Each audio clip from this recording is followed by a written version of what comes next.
Olá, tudo bem? Como vai você? Na verdade, nós vivemos muitas vezes na história a experiência do estereótipo. O que é o estereótipo? É aquela ideia que parece uma ideia fixa, pronta, pré-concebida. Um desses estereótipos é imaginar que a Idade Média foi marcada pelo feudalismo. Mas como assim, Ricardo? Não foi? Foi sim. Foi marcada pelo feudalismo na Europa Ocidental. É bom a gente lembrar que outras regiões do mundo viviam experiências diferentes, diversas do feudalismo. Uma delas é o que nós conhecemos como Império Bizantino, considerado por muitos o maior império de todos os tempos. Na crise do Império Romano, progressivamente os imperadores foram tentando solucionar a crise.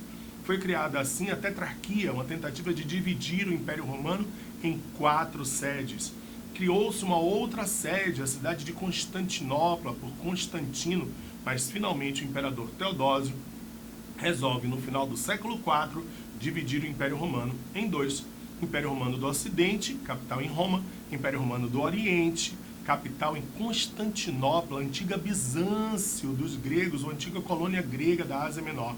É a partir daí que as coisas ficam bem diferentes. Enquanto o Império Romano do Ocidente começou a viver a crise que levou à feudalização da Europa Ocidental, o Império Romano do Oriente, capital em Constantinopla, atual cidade de Istambul, uma das grandes cidades da Turquia, foi vivendo uma experiência bem diferente.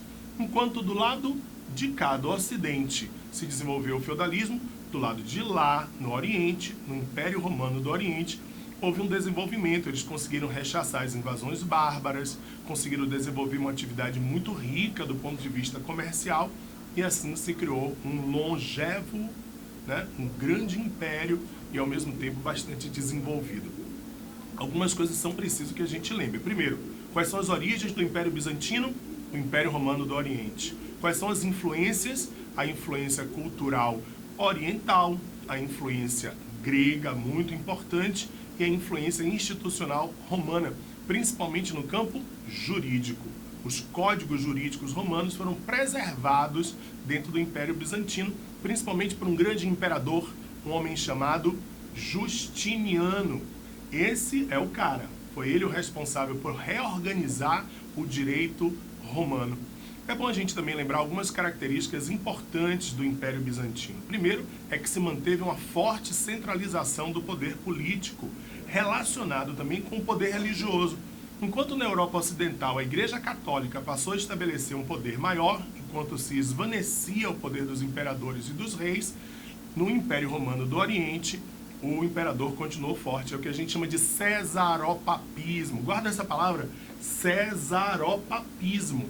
César, rei, papa, líder religioso, esse misto de poder religioso e poder político que marcou o Império Bizantino. O afastamento gradual em relação à religiosidade ocidental, que vai culminar com o chamado Cisma do Oriente e a criação da Igreja Ortodoxa, que hoje nós chamamos de Igreja Ortodoxa Grega. É isso. Império Romano do Oriente, Império Bizantino, desenvolvido, forte, comercial. Império Romano do Ocidente, decadência, feudalização, ruralização e economia de subsistência. Um grande abraço.